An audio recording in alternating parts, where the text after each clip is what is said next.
Hoy presentamos 1984 de George Orwell, capítulo 7.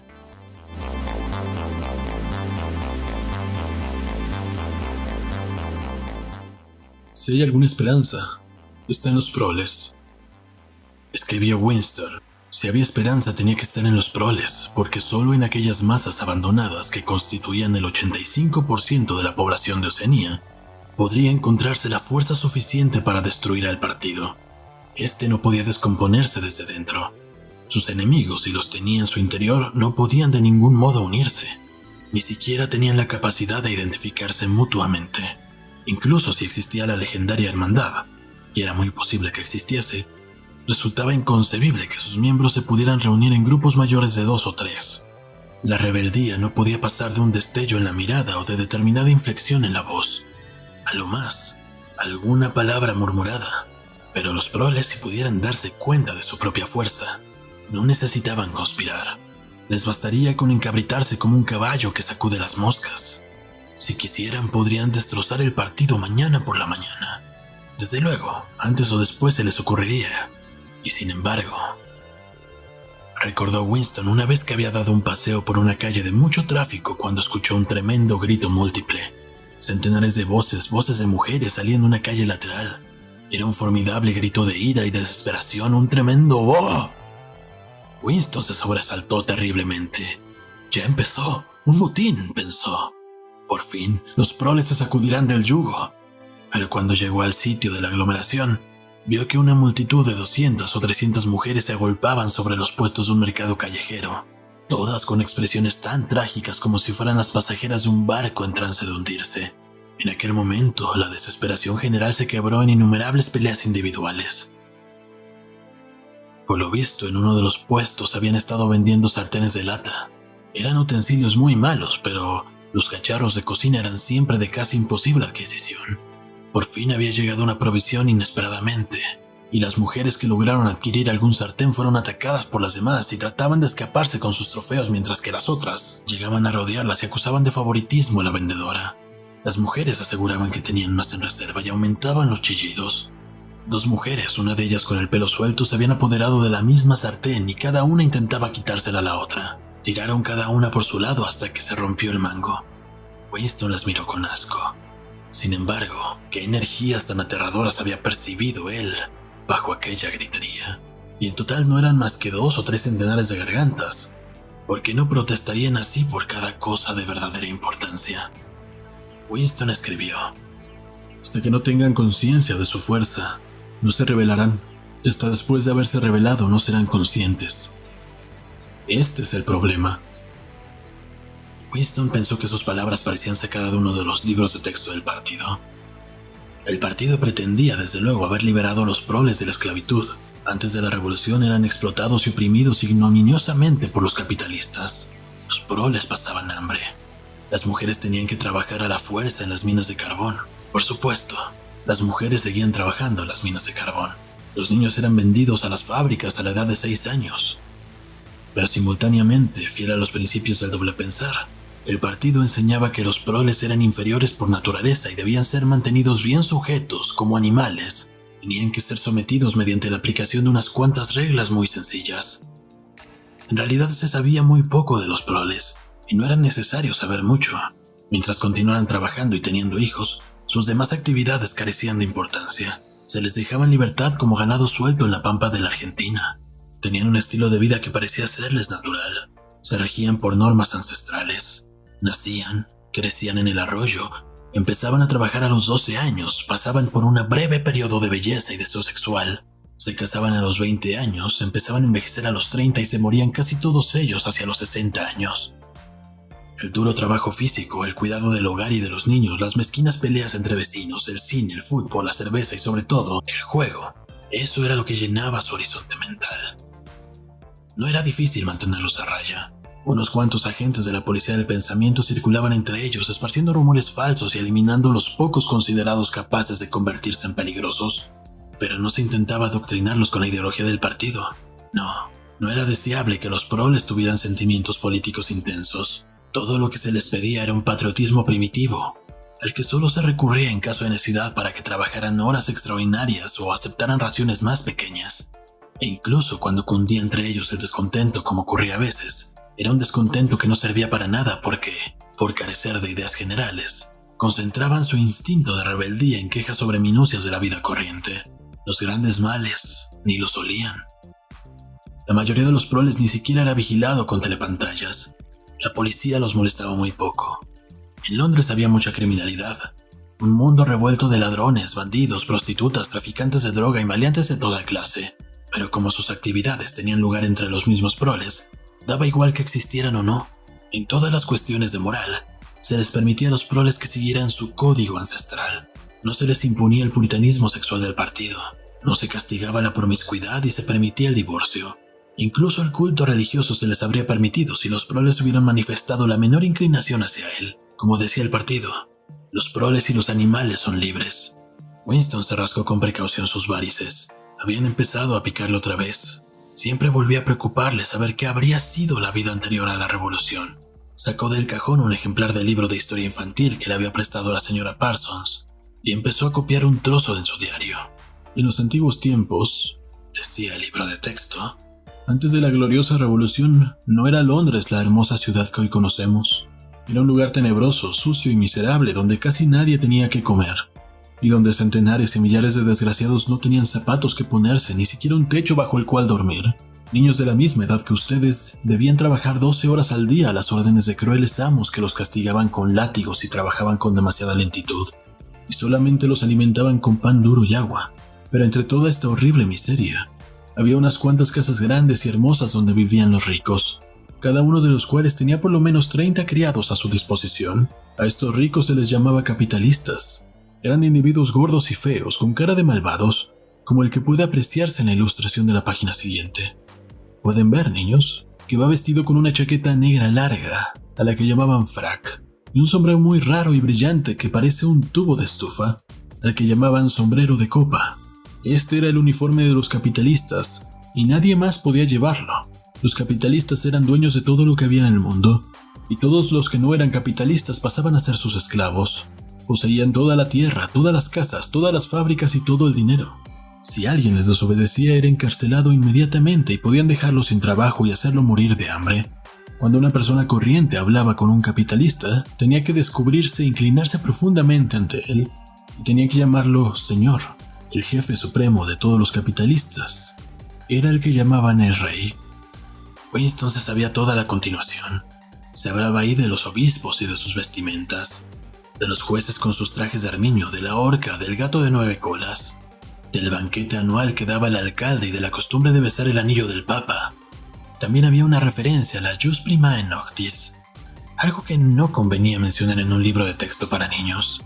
Era la ley según la cual todo capitalista tiene derecho a dormir con cualquiera de las mujeres que trabajan en sus fábricas.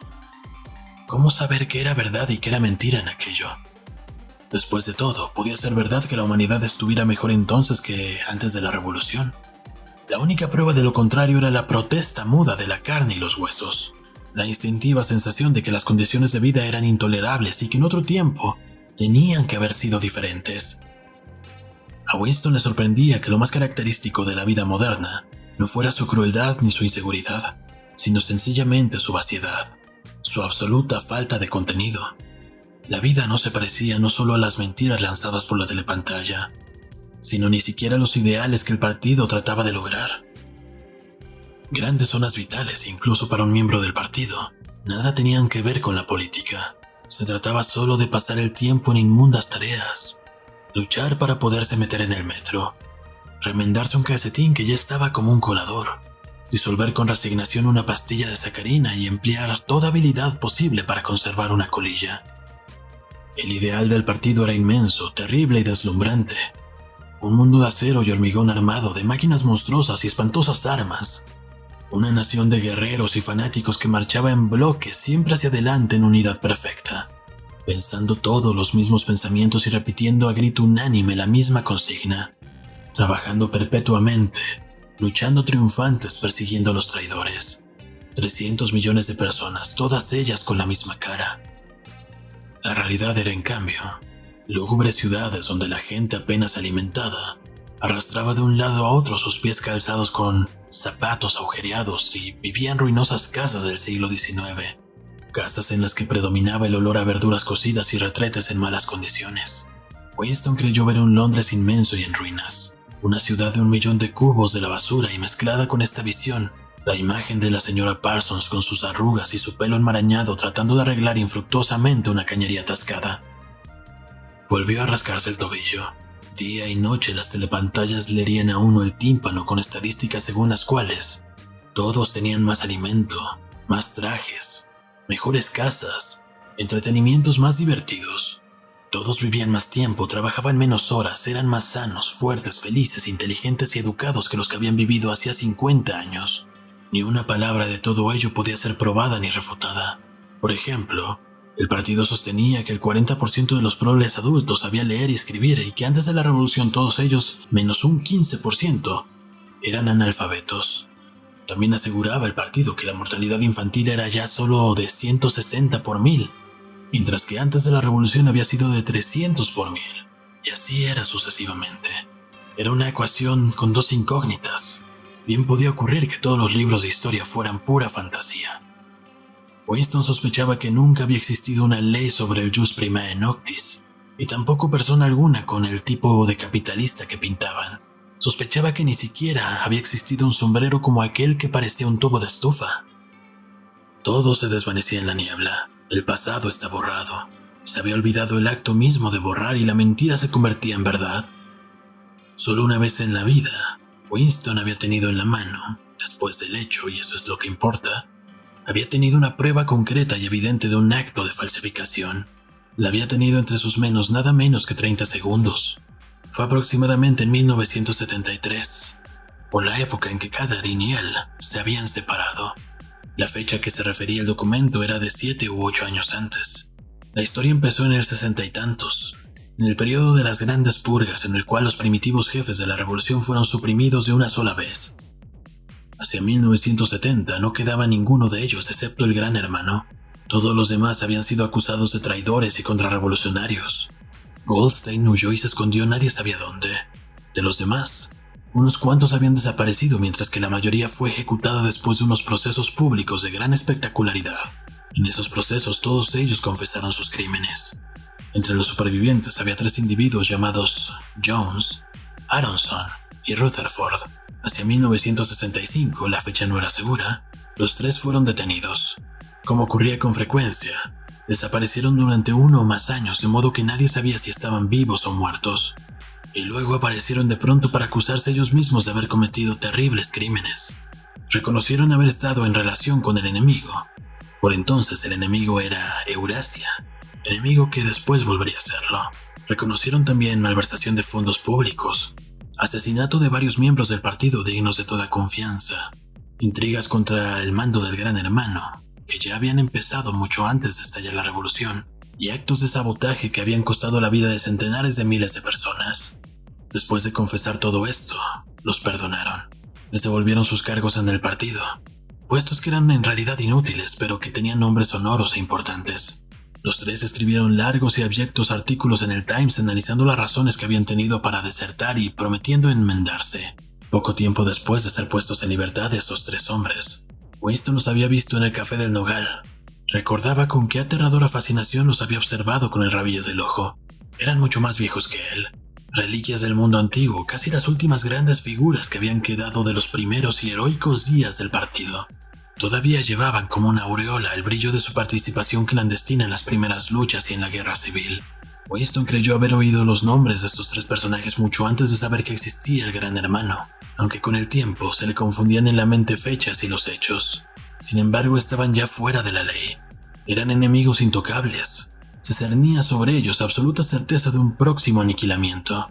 Era cuestión de 1 o 2 años. Nadie que hubiera caído alguna vez en manos de la policía del pensamiento podía escaparse para siempre. Eran cadáveres que esperaban la hora de ser enviados otra vez a la tumba. No había nadie en ninguna de las mesas próximas a ellos. No era prudente que le vieran a uno cerca de semejantes personas. Los 3, silenciosos, bebían ginebra con clavo, la especialidad de la casa. De los 3 era Rutherford el que más había impresionado a Winston. En tiempos, Rutherford fue un famoso caricaturista cuyas brutales sátiras habían ayudado a inflamar la opinión popular antes y durante la Revolución. Incluso ahora, a largos intervalos aparecían sus caricaturas y satíricas historietas en el Times, pero eran una imitación de su antiguo estilo. Ya no tenían vida ni convencían a nadie. Era volver a cocinar los antiguos temas. Niños que morían de hambre, luchas callejeras, capitalistas con sombrero de copa. Hasta en las barricadas, los capitalistas seguían con su sombrero de copa. Era un esfuerzo desesperado por volver a lo de antes. Era un hombre monstruoso con una melena de cabellos grises grasienta, bolsas en la cara y unos labios muy gruesos. De joven debió de ser muy fuerte. Ahora su voluminoso cuerpo se inclinaba y parecía derrumbarse en todas direcciones. Daba la impresión de una montaña que se iba a desmoronar de un momento a otro. Era la solitaria hora de las 15. Winston no podía recordar ya por qué había entrado en el café a esa hora. Ahí no había casi nadie. Una musiquilla brotaba de las telepantallas. Los tres hombres sentados en un rincón casi inmovibles. No hablaban ni una palabra. El camarero, sin que le pidieran nada, volvió a llenar los vasos de ginebra. Había un tablero de ajedrez sobre la mesa con todas las piezas colocadas, pero no habían empezado a jugar. Entonces, quizá durante medio minuto, ocurrió algo en la telepantalla. Cambió la música que tocaba, y era difícil describir el tono de la nueva música. Una nota burlona, cascada, que a veces parecía un rebuzno. Winston mentalmente la llamó la nota amarilla, y la voz de la telepantalla cantaba: bajo el nogal de las ramas extendidas, yo te vendí y tú me vendiste. Ahí yacen ellos y aquí yacemos nosotros, bajo el nogal de las ramas extendidas. Los tres personajes no se movieron, pero cuando Winston volvió a mirar la desvencijada cara de Rutherford, vio que estaba llorando. Por primera vez observó con sobresalto, pero sin saber por qué se impresionaba. Tanto Aronson como Rutherford tenían las narices partidas. Un poco después, los tres fueron detenidos de nuevo. Por lo visto, se habían comprometido en nuevas conspiraciones en el mismo momento de ser puestos en libertad.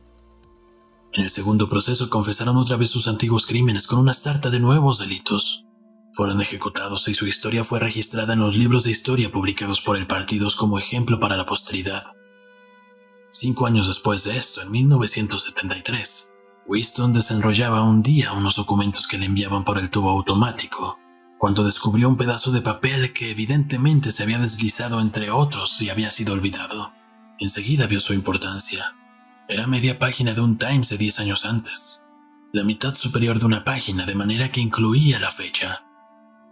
Contenía una fotografía de los delegados en una solemnidad del partido en Nueva York. Sobresalían en el centro el grupo de Jones, Aronson y Rutherford. Se les veía claramente, pero además, sus nombres figuraban al pie. Lo cierto es que en ambos procesos los tres personajes confesaron que en aquella fecha se hallaban en suelo euroasiático, que habían ido en un avión desde un aeródromo secreto en Canadá y se dirigían a Siberia. Ahí tenían una misteriosa cita. Según esto, se habían puesto en relación con miembros del Estado Mayor Euroasiático, a quienes habían entregado importantes secretos militares. La fecha se le había grabado a Winston en la memoria porque coincidía con el primer día de estío, pero toda aquella historia estaba ya registrada oficialmente en innumerables sitios. Solo había una conclusión posible: las confesiones eran una mentira. Desde luego, esto no constituía en sí mismo un descubrimiento. Incluso por aquella época no creía Winston que las víctimas de las purgas hubieran cometido los crímenes de que eran acusados. Pero ese pedazo de papel era ya una prueba concreta, un fragmento del pasado abolido como un hueso fósil que reaparece en un estrato de donde no se le esperaba, y con su aparición ayuda a destruir toda una teoría geológica. Bastaba con ello para pulverizar al partido si pudiera publicarse en el extranjero y lograr explicar bien su significado. Winston había seguido trabajando después de su descubrimiento. En cuanto vio lo que era la fotografía y lo que significaba, la cubrió con otra hoja de papel. Afortunadamente, cuando la desenrolló había quedado de tal modo que la telepantalla no podía verla. Se puso la carpeta sobre su rodilla y echó hacia atrás su silla para alejarse de la telepantalla lo más posible. No era difícil mantener inexpresiva la cara e incluso controlar con un poco de esfuerzo la respiración, pero lo que no podía controlarse eran los latidos del corazón, y la telepantalla los recogía con toda exactitud. Winston dejó pasar 10 minutos atormentado por el miedo que algún accidente, por ejemplo una súbita corriente de aire, un accidente tan mínimo, lo pudiera traicionar. Luego, sin exponerla a la vista de la pantalla, tiró la fotografía en el agujero de la memoria mezclándola con otros papeles inservibles. Al cabo de un minuto, el documento sería un poco de ceniza. Aquello había pasado hacía 10 u 11 años. De ocurrir ahora, habría guardado la foto, pensó Winston. Era curioso que el hecho de haber tenido ese documento entre sus dedos le pareciera construir una gran diferencia incluso ahora en que la fotografía misma y no solo el hecho registrado en ella era solo un recuerdo. ¿Se aflojaría el dominio del partido sobre el pasado porque una prueba documental que ya no existía hubiera existido alguna vez? Pero hoy, suponiendo que pudiera resucitar de sus cenizas, la foto no podía servir de prueba. Ya en el tiempo en que él había hecho el descubrimiento no estaba en guerra oceaníaca o Eurasia, y los 3 personajes oprimidos tenían que haber traicionado a su país con agentes de Asia Oriental y no con los de Eurasia. Desde entonces hubo otros cambios, 2 o 3, ya no podía recordarlo. Probablemente las confesiones habrían sido nuevamente escritas varias veces, hasta que los hechos y las fechas originales perdieran cualquier significado. No es solo que el pasado cambiara, es que cambiaba continuamente. Lo que más le producía a Winston la sensación de una pesadilla es que nunca había llegado a comprender claramente por qué se emprendía la inmensa impostura. Desde luego era evidente las ventajas inmediatas de falsificar el pasado, pero la razón última, esa era un misterio. Volvió a tomar la pluma y escribió: comprendo cómo, no comprendo por qué. Se preguntó cómo ya lo había hecho muchas veces y no estaría loco. Quizás un loco era solo una minoría de uno. Hubo una época en que fue señal de locura creer que la Tierra giraba en torno al Sol. Ahora era locura creer que el pasado es inalterable. Quizá fuera él el único que sostenía esa creencia, y siendo el único, estaba loco. Pero la idea de ser un loco no le afectaba mucho. Lo que le horrorizaba era la posibilidad de estar equivocado. Tomó el libro de texto infantil y miró el retrato del gran hermano que llenaba la portada. Los ojos hipnóticos se clavaron en los suyos. Era como si una inmensa fuerza empezara a aplastarle a uno. Algo que iba penetrando en el cráneo, golpeaba el cerebro por dentro y le aterrorizaba a uno.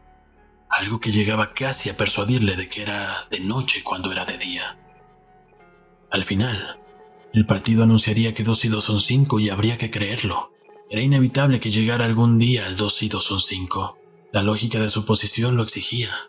Su filosofía negaba no solo la validez de la experiencia, sino la existencia de la realidad externa.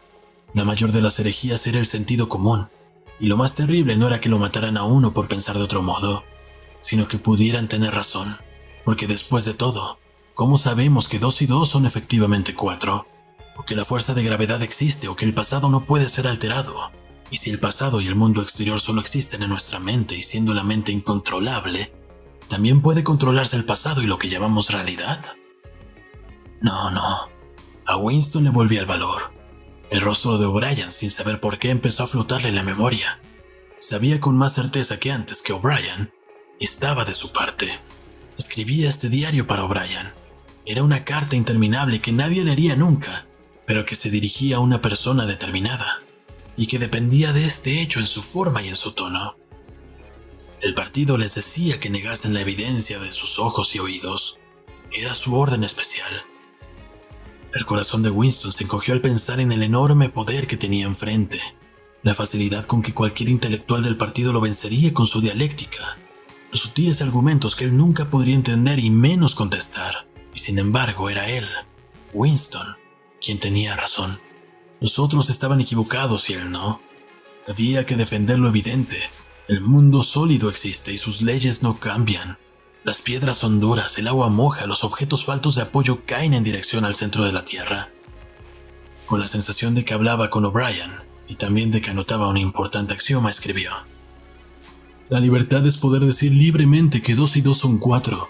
Si se concede esto, todo lo demás vendrá por sus pasos contados.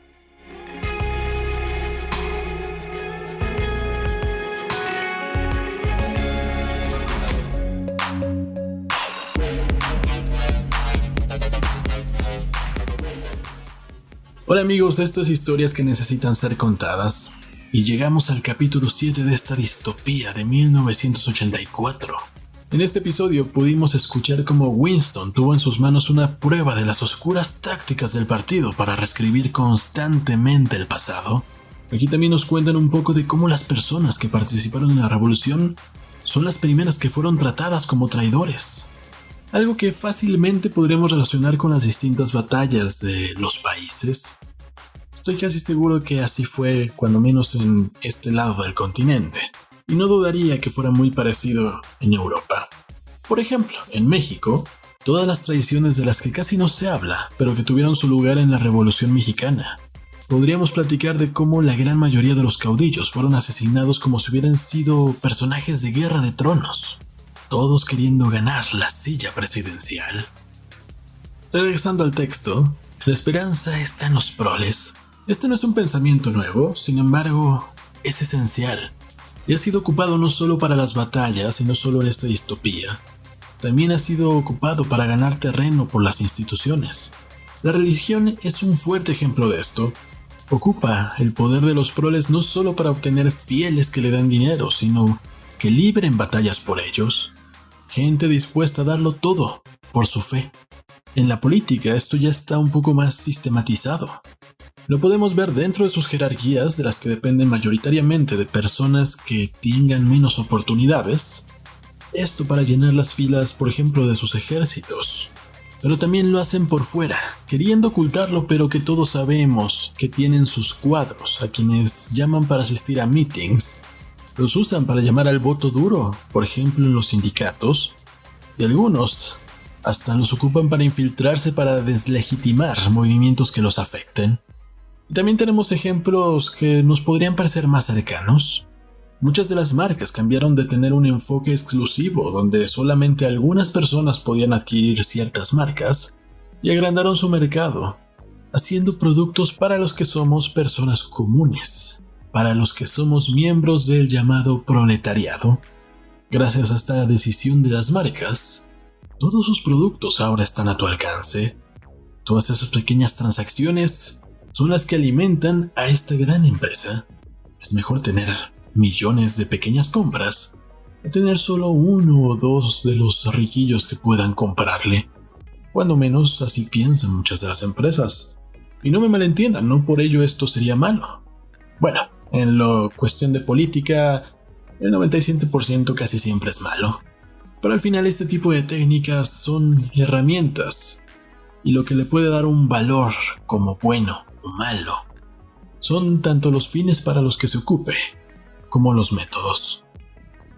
Y respecto a cómo cambia la historia, hace unos días hablábamos en Pobre Podcast de cómo este revisionismo nos ha ayudado a redescubrir pedazos de historia que no conocíamos. Pero en ocasiones esto puede tener un sesgo a partir de los intereses de quienes patrocinan estas investigaciones.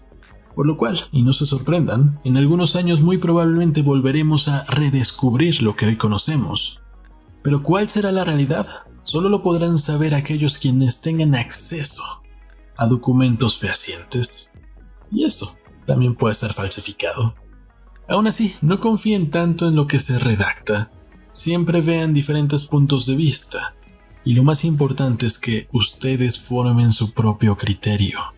Yo sé que es muy fácil repetir los mensajes de lo que digan una persona que a ustedes les cae bien, pero siempre hay que contrastar la información. Y bueno, recuerden que si quieren apoyar a este podcast para que siga por mucho tiempo, pueden suscribirse a youtube.com/Ernesto H. de la Vega, dar clic en la campanita para que los notifique cada vez que subo un video, dejar comentarios, likes y sobre todo, compartan nuestros contenidos para que podamos llevar estas historias cada vez más lejos. Compártanlo con el link de Spotify o con el de YouTube, a eso a mí me va a ayudar muchísimo y yo se los voy a agradecer con la fuerza de 1000 unicornios. Si ustedes quieren contarnos una historia, mándenla a historias@ernestodelavega.com, puede ser cualquier tema de ficción o algo que les haya pasado. Y de la misma forma, si ustedes tienen algún proyecto de contenidos y creen que podríamos hacer una buena colaboración, manden cuál es su idea a este mismo correo, historias@ernestodelavega.com. Yo voy a estar revisando el correo diariamente. También pueden apoyarnos en Patreon, patreon.com/Ernesto de la Vega, o en los diferentes links que están en la descripción. y los invitamos a formar parte de nuestro grupo de Facebook, el Club del Unicornio. Muchas gracias por haber llegado a este punto. Por hoy me despido. Nos vemos en el siguiente podcast. Yo soy Ernesto de la Vega. Y tú me amas.